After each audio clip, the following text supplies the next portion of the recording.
Alright, what is going on, guys? Another breakdown for UFC Vegas 69. This one is at lightweight. We got Jim Miller taking on Alexander Hernandez. Miller, of course, with the most wins in UFC history. I believe it'll be his 41st fight, soon to be 40 years old. In terms of physicals, Hernandez going to have a 1 inch advantage in height and reach, moving back up to lightweight after taking a couple fights at featherweight. But I will start with Jim Miller. Uh, Riding a 3 fight winning streak, looking good. A couple promotional newcomers in Nicholas Moda and Eric Gonzalez, but both coming in, from solid promotions. Combate for Eric Gonzalez and CFFC for Moda. Contender Series winner Moda was, and Miller just outstruck him. He's been keeping it.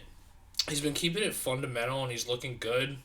He goes to that left hook all the time, left hook and left kick, and just low leg kicks that have been doing all the damage for him. It's kind of been that way his whole career, but he's just keeping it basic and he's looking good.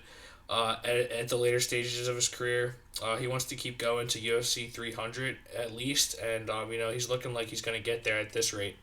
But the losses in recent years are to high quality opponents. Joe Selecki, I'm still high on. He's supposed to be on this card. I don't know if they have gotten him an opponent yet. He's looking for a short notice opponent, but up and coming grappler there. It was a back and forth fight, but Selecki was just able to win the positions, get the decision there. Same with Vince Pichel, another guy who I think is a little underrated, good grappler.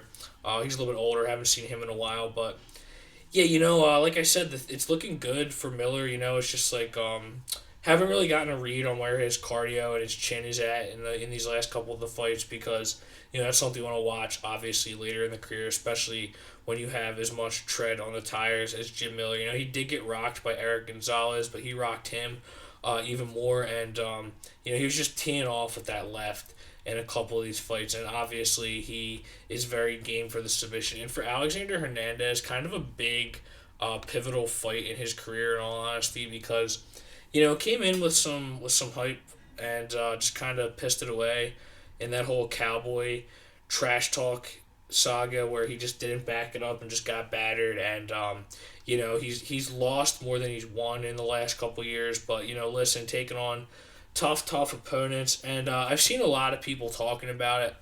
This is something that I've said about Alexander Hernandez's game in the past too, but he tends to fade after the first round, and I tried to look at take a real look at it, like now that everybody seems to be saying that now.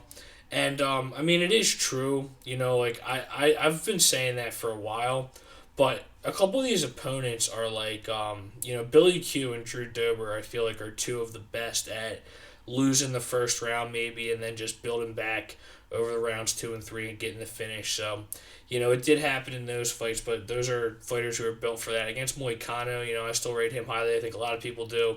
So, common theme here is that he's lost to very, very good lightweights. Even Thiago Moises, I know people think of him as a grappler, but he has very good counter striking, and he was just winning the exchanges in that one. But, he's crushed the cans that he's been given in that time frame too, and he just really needs to get a win here, in all honesty, or his career is just looking like it's never going to get going. So it really does feel like do or die for Hernandez, but on the feet, he's very fast. It'll be interesting to see what he does because he, again, he sets such a high pace that I don't know if it's necessarily him not having good cardio or it's more just he sets a pace he can't keep. His style seems to be exhausting too, a lot of movement. But I expect him to come in that low stance. He keeps that low stance a lot when he is fighting somebody that can take him down. He's got a wrestling background of his own right. He's got pretty good takedown defense. So it'll be interesting to see. But yeah, he's going to have the definite speed advantage here. It's just, that whole question of does he have 1 round of cardio or does he set too high of a pace? Is it something he can manage? Because in the Thiago Moises fight, he didn't necessarily look tired in the third round.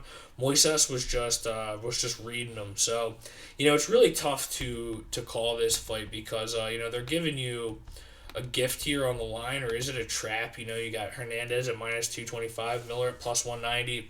A lot of people are picking Miller. It's kind of seeming like a community pick, and I agree. You look at the card, and it's definitely something that leaps off the page. Jim Miller at +190, Alexander Hernandez coming in on short notice.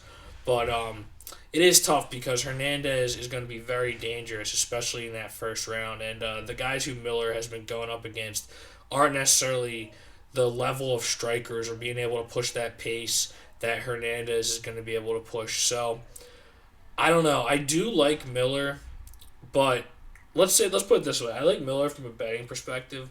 I wouldn't want to bet Hernandez at minus 225, but something just tells me that at this point in their careers, Hernandez is just going to give Miller a little bit more than he can handle, and he might get the finish in the first round. But I can't unsee the whole one round thing. It's been before he went to elevation. It's been at featherweight and lightweight.